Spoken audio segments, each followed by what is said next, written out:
Hello दोस्तों, आप देख रहे हैं ए टू जेड चैनल। और आज मैं आपके लिए लेकर आया हूँ कार्तिक महात्म्य का 9वां अध्याय।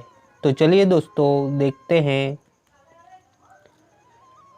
इधर वृंदा ने स्वप्न देखा कि उसका पति सारे शरीर में तेल लगाकर नंगा शरीर भैंसे पर सवार होकर दक्षिण दिशा की ओर प्रेतों के साथ जा रहा है।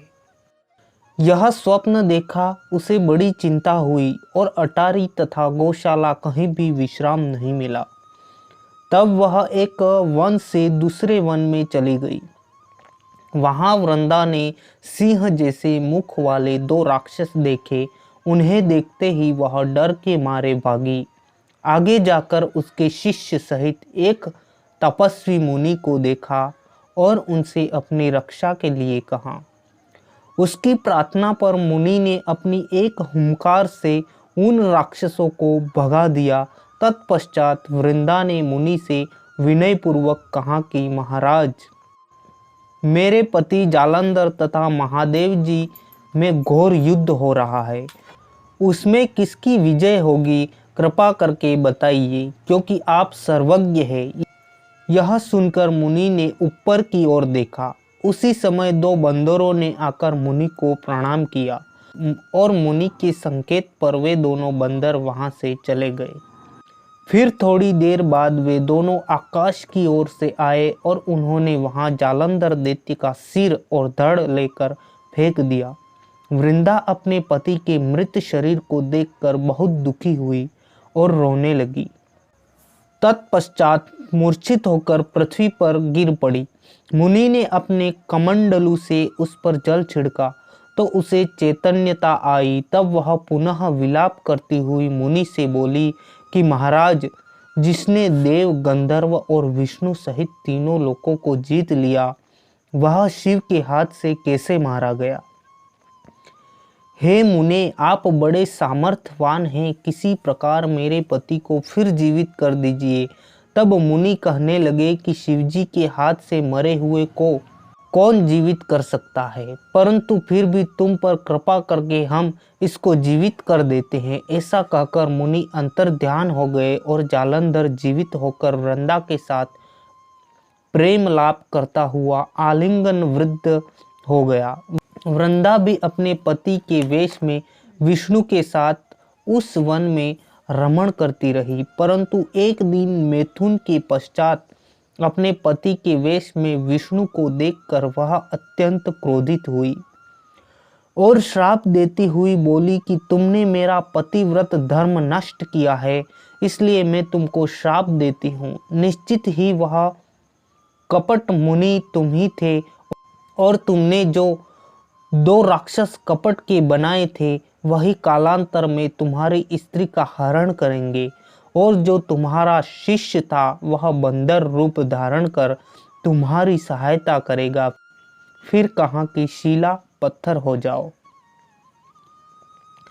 नारद जी कहने लगे कि हे राजा पृथु, भगवान कृष्ण ने देवताओं तथा अपने भक्तों के कार्य के लिए पतिव्रता वृंदा का यद्यपि शील हर लिया, परंतु वे मन ही मन अत्यंत दुखी हुए और बोले, हे वृंदे, मैंने तुम्हारे श्राप को ग्रहण किया, अतः मैं अवश्य शीला रूप में हो जाऊंगा, परंतु तुम भी वृक्ष रूप होकर मुझको मिलोगी। उस समय वृंदा अपने पति चरणों का ध्यान करते करते विष्णु के मना करने पर भी अग्नि में प्रवेश कर गई। नारद जी कहते हैं, हे राजा पृथु, इधर शिवजी बड़े भयंकर वेग से राक्षसों को मारने लगे। शिवजी की इस तीक्ष्ण बाण वर्षा के आगे शुंभ और निशुंभ भी न ठहर सके और वह युद्ध से भाग खड़े हुए। तब शिवजी ने उनको श्राप दिया, क्योंकि तुम युद्ध क्षेत्र से भाग गए हो, इसलिए पार्वती के हाथ से मारे जाओगे। उधर जिस समय वृंदा का पतिव्रत धर्म नष्ट हुआ, तभी जालंधर का बल समाप्त हो गया। ठीक इसी समय विष्णु ने अपना सुदर्शन चक्र अपने तेज सहित शिव को दिया। फिर शिवजी ने अपने ऋषियों के तप का, पतिव्रता स्त्रियों का तथा ब्रह्मा जी का तेज उसमें जोड़कर जालंधर दैत्य पर छोड़ दिया।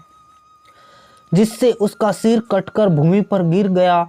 सिर और धड़ अलग होते ही जालंधर का तेज उसके शरीर से निकल श्री शिवजी में तथा वृंदा का तेज श्री पार्वती जी में समा गया। उधर विष्णु वृंदा की चिता में लौटने लगे।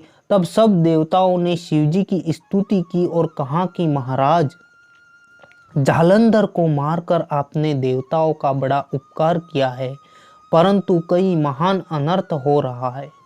कृपा करके उसका भी कुछ उपाय कीजिए। भगवान विष्णु वृंदा के पतिव्रत धर्म से मोहित होकर लगातार उसकी चिता भस्म पर लौट रहे हैं और किसी प्रकार का विश्राम नहीं कर रहे हैं।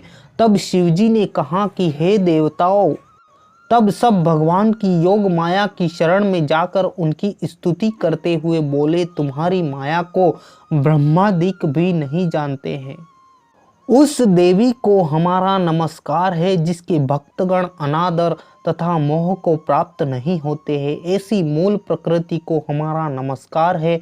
उस समय देवता ने एक तेज देखा और आकाशवाणी सुनी कि गौरी, लक्ष्मी और सरस्वती रजोगुण, सतोगुण और तमोगुण रूप में मैं ही हूँ। वही तीनों तुम्हारा कार्य सिद्ध करेंगी। उन देवियों की तुम आराधना करो। फिर उन तीनों देवियों ने प्रकट होकर 3 बीज दिए और कहा कि इन तीनों बीजों को जहां पर विष्णु में जाकर बो दो और अपना कार्य सिद्ध करो।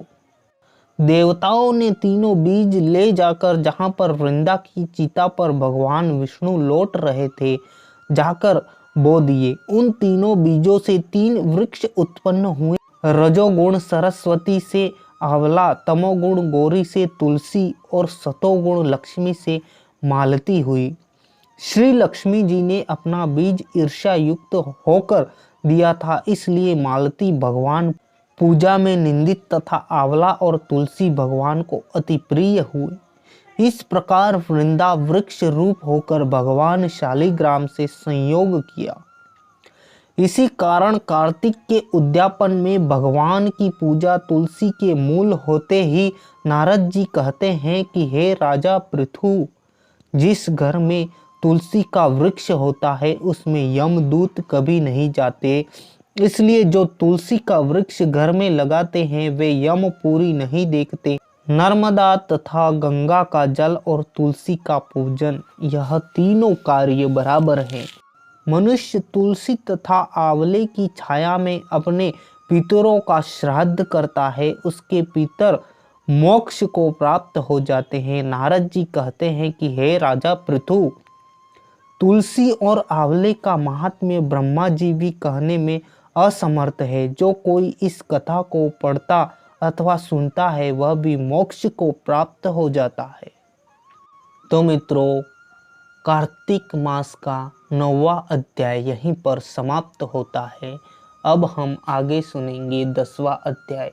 और अगर आपको यह अध्याय पसंद आया हो, यह वीडियो, यह कथा आपने सुनी हो तो शेयर कर दीजिए, वीडियो को लाइक कर दीजिए और चैनल को सब्सक्राइब भी कर लीजिए ताकि आगे आने वाले हमारे वीडियो आप तक सबसे पहले पहुंच जाए। थैंक यू, धन्यवाद।